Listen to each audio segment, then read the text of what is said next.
Hi friends, welcome back to my channel. ఎంతో tasty అయిన sweet corn గారెలు చాలా టేస్టీగా చేసుకోవచ్చు అనమాట.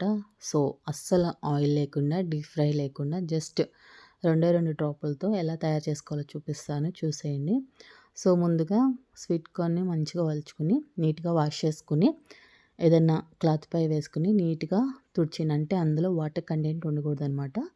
సో తర్వాత ఒక మిక్సీ జార్ తీసుకొని అందులోకి స్పైసీ తగ్గట్టు పచ్చిమిర్చి, అలాగే 2 ఇంచుల అల్లం ముక్క, ఒక స్పూన్ జీలకర్ర, టేస్ట్‌కి సరిపడా సాల్ట్ కూడా వేసుకుని ఒకసారి మంచిగా మిక్సీ పట్టుకోండి. వాటర్ అస్సలు యాడ్ చేయొద్దు.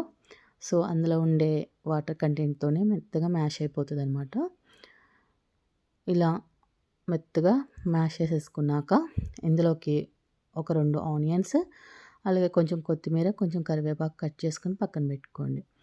ఇలా ఒక గిన్నెలోకి ట్రాన్స్ఫర్ చేసుకున్నాక కట్ చేసుకున్నవంటి ఇంగ్రీడియంట్స్, అలాగే 1 లేదా 2 స్పూన్ల బియ్యం పిండి కానీ కార్న్ ఫ్లోర్ కానీ యాడ్ చేసుకుని పిండిని ఒకసారి మంచిగా కలుపుకోండి. పిండి మన చేతికి ఇలా గారెలు వేసేటట్టు వస్తే కనుక పర్ఫెక్ట్గా ఉన్నట్టు, లేదు జారిపోతుందంటే ఇంకొక స్పూను యాడ్ చేసుకోండి, బియ్యం పిండి కానీ కార్న్ ఫ్లోర్ కానీ.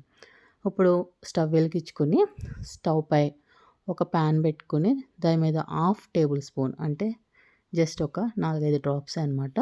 సో యాడ్ చేసుకొని ఒకసారి స్ప్రెడ్ చేసుకున్నాక మీ చేతిని వాటర్తో ఒకసారి వాష్ చేసుకుని అంటే తడుపుకున్నాక సో ఇలా గారెలాగా ఒత్తుకోవాలన్నమాట. కావాలంటే హోల్ అయినా పెట్టుకోవచ్చు, లేదా అలా డైరెక్ట్గా అయినా వేసుకోవచ్చు.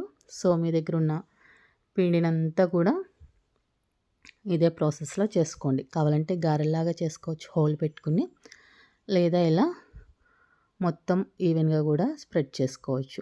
ఇలా స్ప్రెడ్ చేసుకున్నాక పైన ఒక 1/2 టేబుల్ స్పూను ఆయిల్ వేసుకుని స్టీమ్ మీద ఉడికించుకోండి. స్టీమ్ మీద ఉడికించుకున్నాక సెకండ్ వైపుకి టర్న్ చేసుకుంటే ఎంతో టేస్టీ అయిన ఎమ్మీ స్వీట్ కార్న్ గారెలు రెడీ అనమాట. ఛానల్ ఎవరైనా ఫస్ట్ టైం చూస్తున్నట్టయితే ప్లీజ్ సబ్స్క్రైబ్ చేసుకోండి. Thank you for